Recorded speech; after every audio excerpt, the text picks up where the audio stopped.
하정환의 절대 1시간 기도. 1시간도 기도할 수 없다.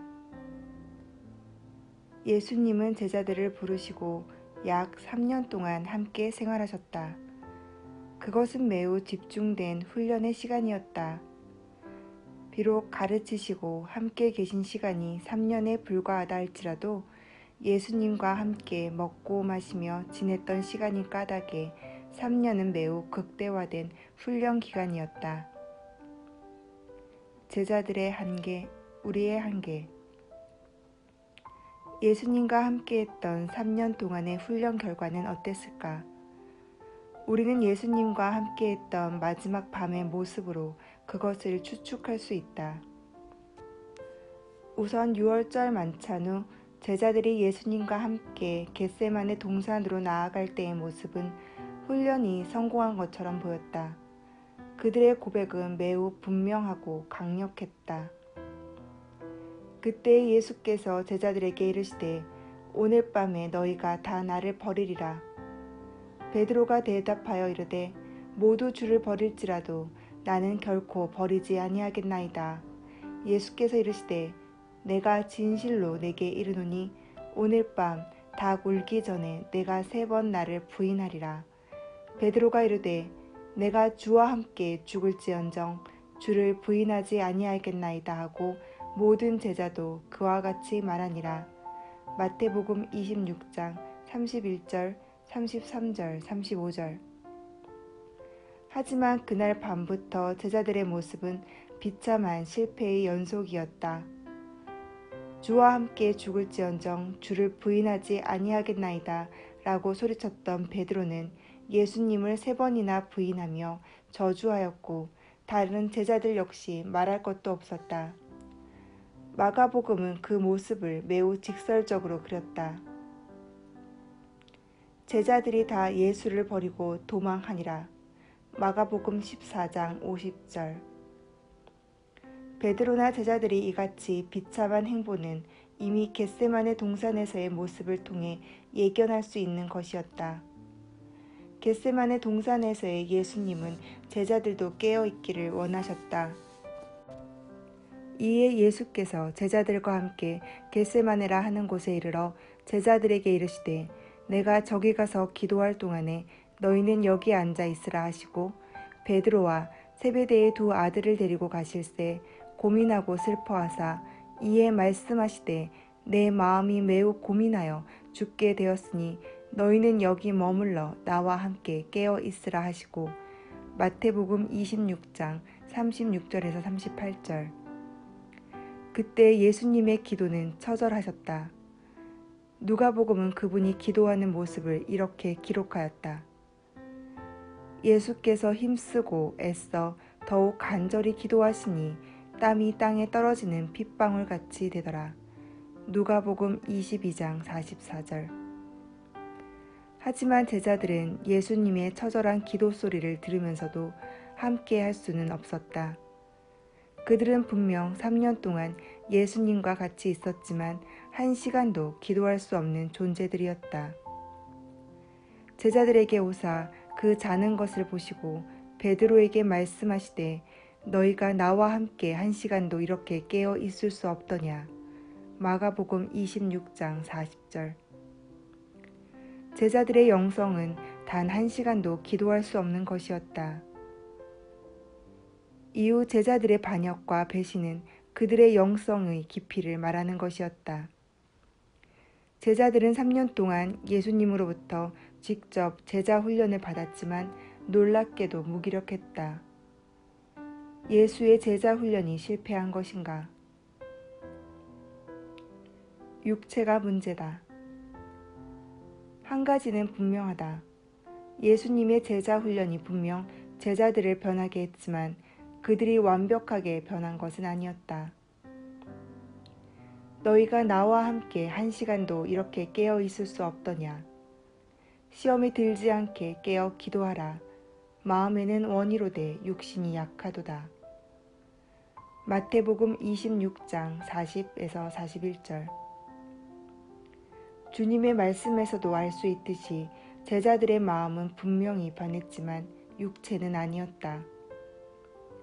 그들은 육체를 자신들의 마음과 의지로 해결할 수 없었다. 육체의 문제는 베드로나 제자들만의 문제가 아니라 바울에게도 문제였고 오늘 우리의 문제이기도 하다. 이상하게 들릴지 모르지만 예수님이 제자들과 3년 동안 함께 계셨어도 주님이 어찌할 수 없었던 것은 그들의 육체였다. 물론 주님이 매우 강력하게 제어하고 조종할 수도 있으시지만 그렇게 하지 않으셨다. 육체의 영역은 제자들이 직접 처리해야 하는 영역이었다. 살아가는 날 동안 육체의 한계를 해결하는 것은 제자들의 몫이었다. 이 문제는 모든 크리스천의 영원한 숙제가 아닐 수 없다. 간혹 주님이 도와주시지 않기 때문이라는 이상한 책임 전가 논리가 제기되기도 하지만 육체의 문제 해결, 곧 거룩해지는 성화의 문제는 우리 자신에게 달려있다. 우리가 예수를 믿을 때 분명히 받게 되는 구원, 곧 의롭다함을 받은 칭의는 하나님의 전적인 구속적 은혜의 사건이다. 하지만 구원받은 존재가 자신의 몸을 다스리고 하나님의 사람으로 거룩해지는 성화는 우리가 추구해야 하는 부분이다. 기계장치가 고장난 증기선은 항구로 들어가 신속히 부두에 정박한다. 이제 배는 안전하지만 온전하지 않다. 수리에 오랜 시간이 걸릴 수 있다. 그리스도는 우리를 안전하면서 동시에 온전하게 만들려고 하신다. 우리를 안전하게 해주는 것은 칭의다. 우리를 온전하게 해주는 것은 성화다. 달라스 윌라드, 마음의 혁신, 복 있는 사람들 381페이지. 우리가 믿음으로 구원을 받았지만 그리스도의 장성한 분량에 충만한 데까지 이른 온전한 사람이 된 것은 아니다. 그것을 증명하는 리트머스 시험지 같은 예가 겟세마네 동산에서 1시간도 기도하지 못한 베드로의 모습이라 할 것이다. 하루 1시간 기도할 수 있는가? 오랜 시간 동안 신앙생활을 해왔지만 1시간은커녕 하루 10분도 기도하지 못하는 크리스천을 많이 본다. 정확하게 말해서 자신의 의지로 매일 10분도 기도할 수 없는 것이다. 베드로처럼 단 10분도 기도할 수 없는 영성을 가진 존재라면 강력하게 다가오는 죄와 더러움의 불의에 대하여 대처할 힘이 없다고 봐야 한다. 오래 믿은 크리스천이라도 육체적인 세상에서 제대로 저항 한번 해보지 않은 채 무기력하게 무너지는 것을 보면 알 수 있다. 아쉽게도 1시간도 기도할 수 없어 졸았던 베드로는 주님이 말씀하신 대로 쉽게 시험에 든다. 육체의 연약함 때문에 베드로는 시험이 오자 속절없이 무너졌다. 심지어 예수를 부인하였고 저주까지 하였다. 베드로가 맹세하고 또 부인하여 이르되 나는 그 사람을 알지 못하노라 하더라. 조금 후에 곁에 섰던 사람들이 나와 베드로에게 이르되 너도 진실로 그 도당이라. 내 말소리가 너를 표명한다 하거늘 그가 저주하며 맹세하여 이르되 나는 그 사람을 알지 못하노라 하니 곧 닭이 울더라. 마태복음 26장 72절에서 73절. 바울 자신도 예외가 아니라는 것을 정확하게 알고 있었다. 바울은 그런 자신의 모습이 두려웠다. 더욱이 바울은 자신이 복음을 전하고 열심히 주님의 일을 하고 있지만 실격자가 되지 않을까 걱정하였다. 자신을 정확하게 자신의 육체를 믿을 수 없었다. 그런 까닭에 바울은 자신의 몸을 사정없이 단련하는 일에 열심을 냈다. 육체가 문제라는 것을 알았기 때문이다. 우리가 1시간 기도를 할 수 있는가? 라는 질문은 자신의 육체를 제어하고 기도할 수 있는 힘을 가지고 있는가? 라는 질문과 같다. 그 사람의 영적 깊이를 가늠하게 되기 때문이다. 그렇다면 예수님이 베드로에게 던진 질문을 우리에게 하신다면 뭐라고 대답할 수 있겠는가? 너희가 나와 함께 1시간도 이렇게 깨어 있을 수 없더냐. 마태복음 26장 40절. 실제로 베드로처럼 자지 않고 깨어 기도할 수 있겠는가?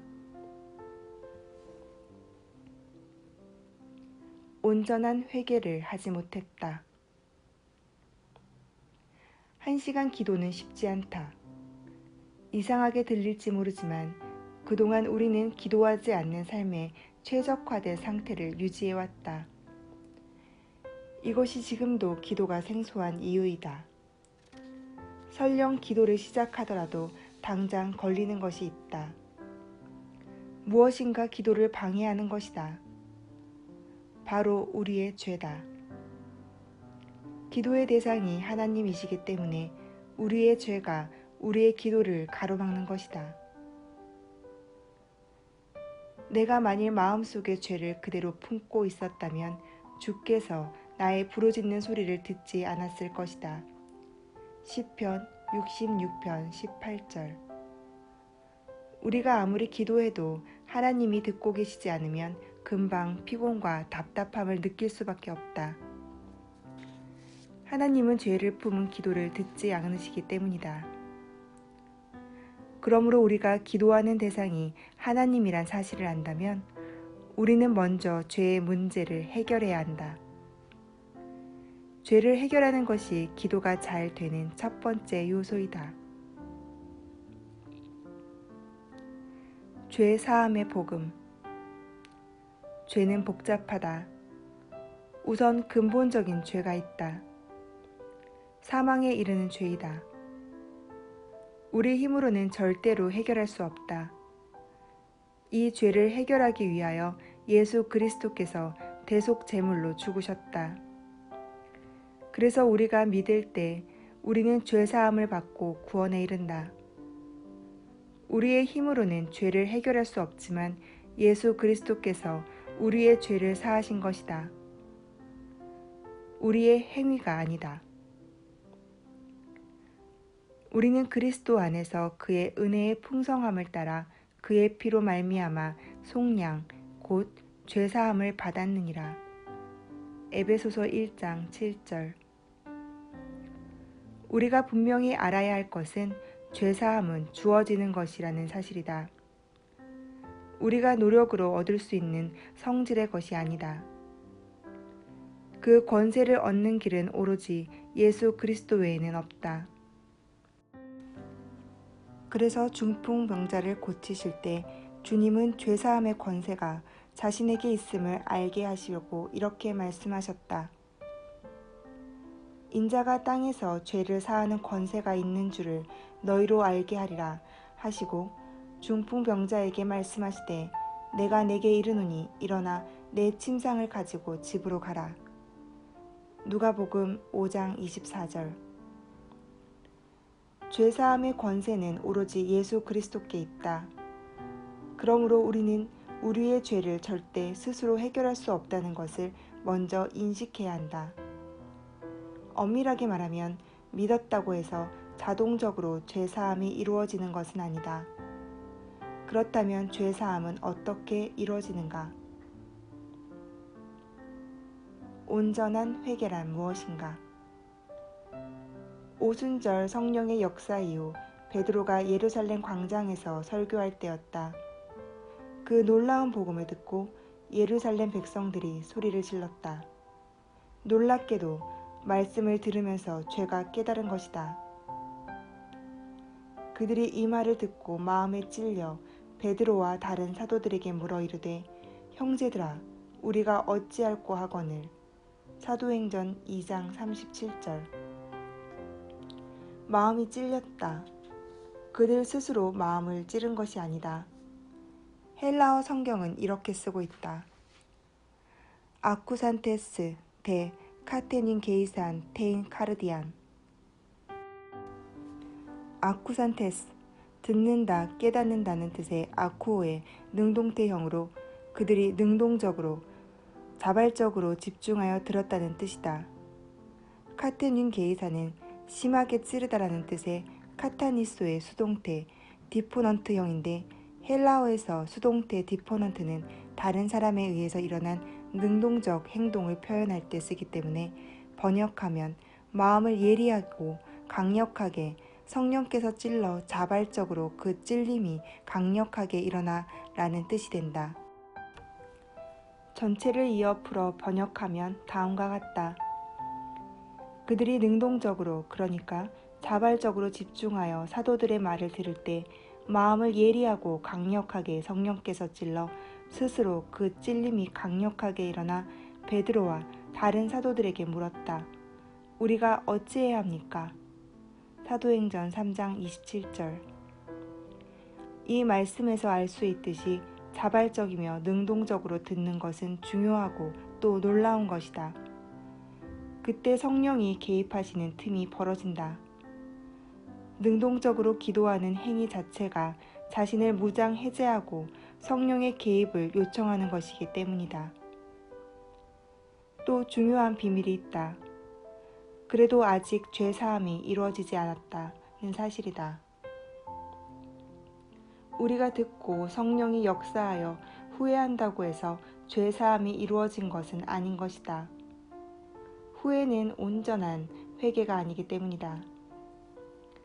만일 아직 능동적으로 들은 것도 아니고 성령이 우리 심장을 찔러 깨닫고 어찌할꼬 외치는 순간도 아니라면 그 사람은 여전히 죄의 문제를 해결하지 못한 상태인지도 모른다.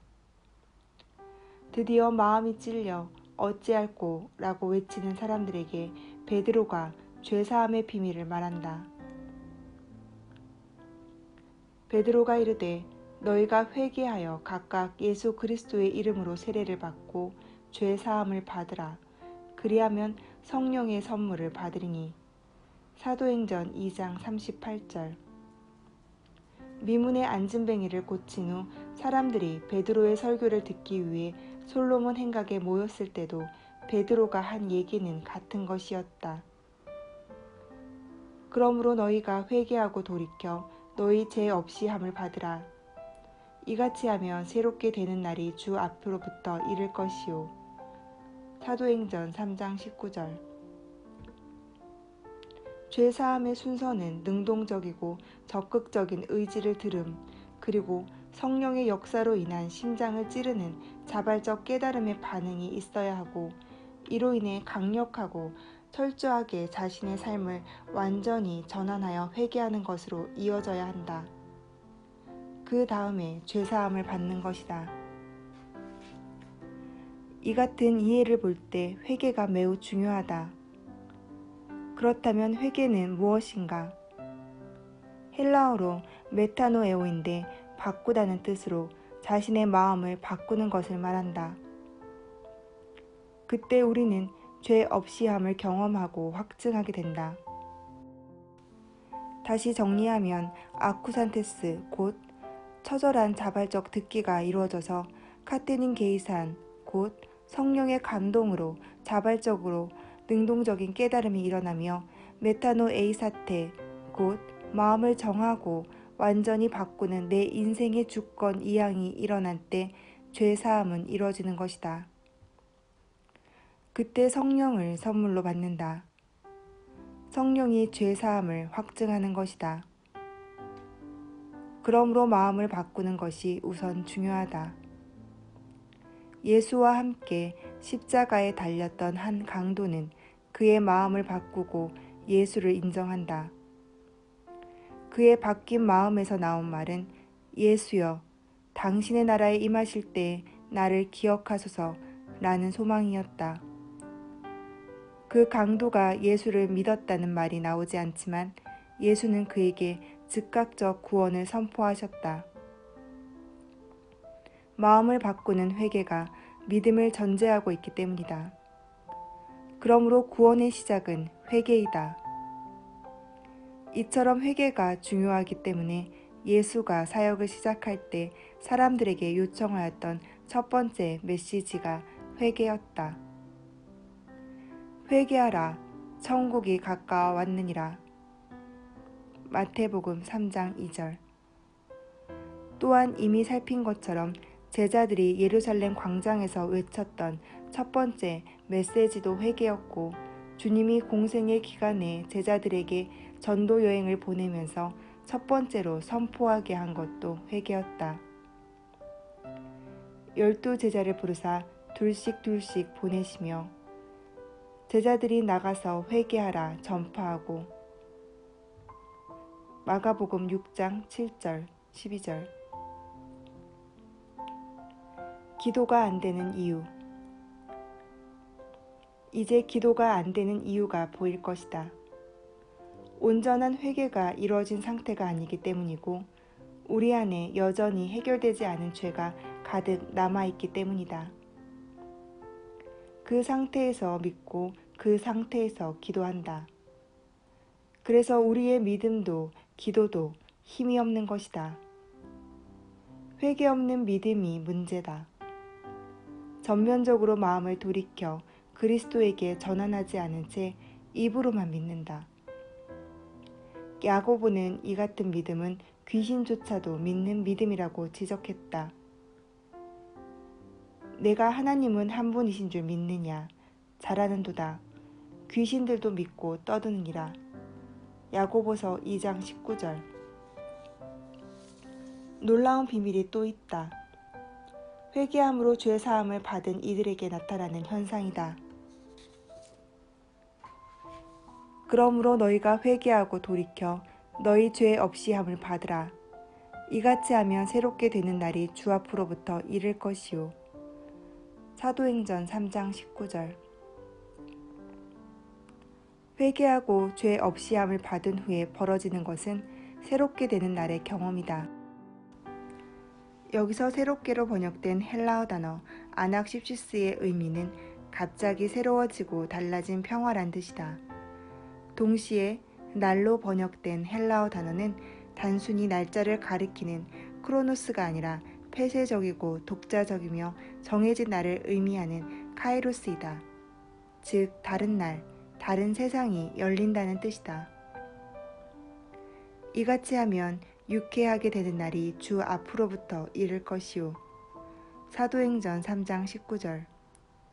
갑자기 유쾌한 느낌이 들 만큼 마음이 회복된다. 회개가 이루어졌고 회개하는 이에게 죄사함이 주어졌기 때문이다. 하나님의 영의 통치를 받은 영혼이 회복된 것이다. 마음의 평안과 자유가 생긴다. 성령께서 우리 안에 그런 즐거움을 주신다. 이것을 주님은 세상이 줄 수 없는 평안이라고 말씀하셨다. 보혜사, 곧 내 아버지께서 내 이름으로 보내실 성령, 그가 너희에게 모든 것을 가르치고 내가 너희에게 말한 모든 것을 생각나게 하리라. 평안을 너희에게 끼치노니 곧 나의 평안을 너희에게 주노라. 내가 너희에게 주는 것은 세상이 주는 것과 같지 아니하니라. 요한복음 14장 26절 27절. 그러므로 믿지만 여전히 마음에 두려움과 걱정, 근심과 불안이 있다면 온전한 회개가 이루어지지 않은 것일 수도 있다. 아쉽게도 죄의 해결이 완벽하게 이루어지지 않은 것이다. 이미 십자가에서 이뤄놓으신 죄사함과 구속을 온전히 받아들이지 못한 것이다. 그러므로 온전한 회개는 기도의 절대적 조건이다. 온전한 회개 없이 철저한 죄사함이 이루어졌다고 볼 수 없다. 당연히 하나님과의 관계도 보장할 수 없다. 동시에 우리가 기도가 안 되는 결정적 이유이다.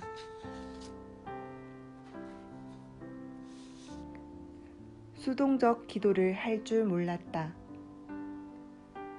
우리가 회개하고 주님을 믿을 때 우리는 죄사함을 받고 구원에 이른다. 새로운 피조물이 된 것이다. 그렇다고 해서 우리가 거룩하고 성화에 이른 존재, 곧 온전한 사람이 된 것은 아니다. 바울이 가장 괴로워했던 부분이다. 내 속, 곧 내 육신에 선한 것이 거하지 아니하는 줄을 아노니 원함은 내게 있으나 선을 행하는 것이 없노라. 내가 원하는 바 선을 행하지 아니하고 도리어 원하지 아니하는 바 악을 행하는도다. 로마서 7장 18에서 19절. 바울에게 주님을 추구하는 마음에서 나오는 원하는 바 선은 지푸라기처럼 약했다. 아무리 강력한 의지를 갖고 있어도 소용없다는 것을 바울은 알았다. 바울은 이미 회개했고 구원받은 존재였지만 그에게 내적인 힘이 없었다. 베드로도 이 같은 연약함 때문에 단 1시간도 기도할 수 없었던 것이다. 의지의 문제가 아니었다. 1시간 기도는 작정한다고 되는 문제가 아니다. 기도할 수 있는 힘을 가진 존재가 아닌 것이 문제이다. 그렇다면 도대체 우리가 어떤 존재이기에 기도할 수 없는 것인가? 복잡한 내면의 상태. 우리 내면은 예상외로 복잡하다. 우리는 우리 마음대로 할 수 없는 무엇인가에 사로잡혀 있다. 2011년 4월 아프리카 남수단으로 선교 봉사를 떠났던 어떤 여성 신자는 한 신부로부터 성폭행을 당한다. 그곳에서 그 피해자는 피할 수가 없었다. 그 신부는 심지어 여성 신자가 혼자 있는 방에 문을 따고 들어와 성폭행을 하였다. 물론 그의 성폭행은 무의식적으로 한 것이 아니라 생각하면서 한 것이었다. 그 악을 행한 그 신부는 그 악을 생각하며 행동한 것이다. 그런데 그 신부가 이상한 말을 하였다고 한다. 내가 내 몸을 어떻게 할 수 없다. 그러니까 내가 좀 이해해달라. KBS 9시 뉴스 2018년 2월 23일. 신부의 말에서 알 수 있듯이 그는 바울처럼 악을 거절하고 있었고 선을 원하고 있었을 것이다. 하지만 선을 쫓아 그 악을 거절할 수 없었다. 왜 그는 거절할 수 없었을까? 왜 그렇게 행동할 수밖에 없었던 것일까? 바울은 그 이유를 이렇게 설명했다. 만일 내가 원하지 아니하는 그것을 하면 이를 행하는 자가 내가 아니요 내 속에 거하는 죄니라. 내 속사람으로는 하나님의 법을 즐거워하되 내 지체 속에서 한 다른 법이 내 마음의 법과 싸워 내 지체 속에 있는 죄의 법으로 나를 사로잡는 것을 보는도다. 로마서 7장 20절, 22절, 23절. 바울은 그 이유가 죄 때문인 것을 알았다. 우리가 앞에서 회개와 죄 사함에 대해 살폈지만 바울 안에는 여전히 죄가 남아 있었던 것이다. 구원에 이를 수 없는 죄가 아니라 정확하게 말해서 오랜 시간 동안 만들어진 습성 같은 것들로서 죄라 해야 옳다. 그것을 에베소에서는 옛사람이라 설명했다. 너희는 유혹의 욕심을 따라 썩어져가는 구습을 따르는 옛사람을 벗어버리고 오직 너희의 심령이 새롭게 되어 하나님을 따라 의와 진리의 거룩함으로 지으심을 받은 새 사람을 입으라. 에베소서 4장 22절에서 24절.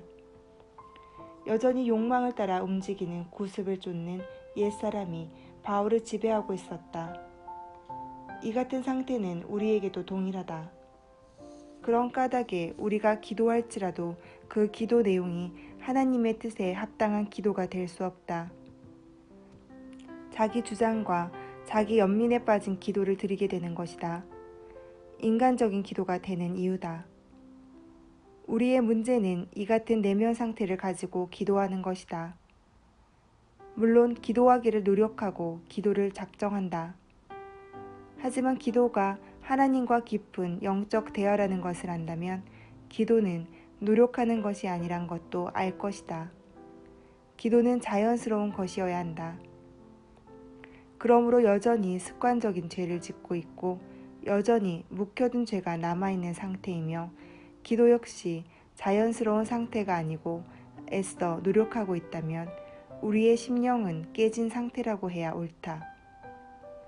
기도가 힘이 없는 이유이고 1시간 기도가 고역이 되는 이유이다. 하정환의 절대 1시간 기도.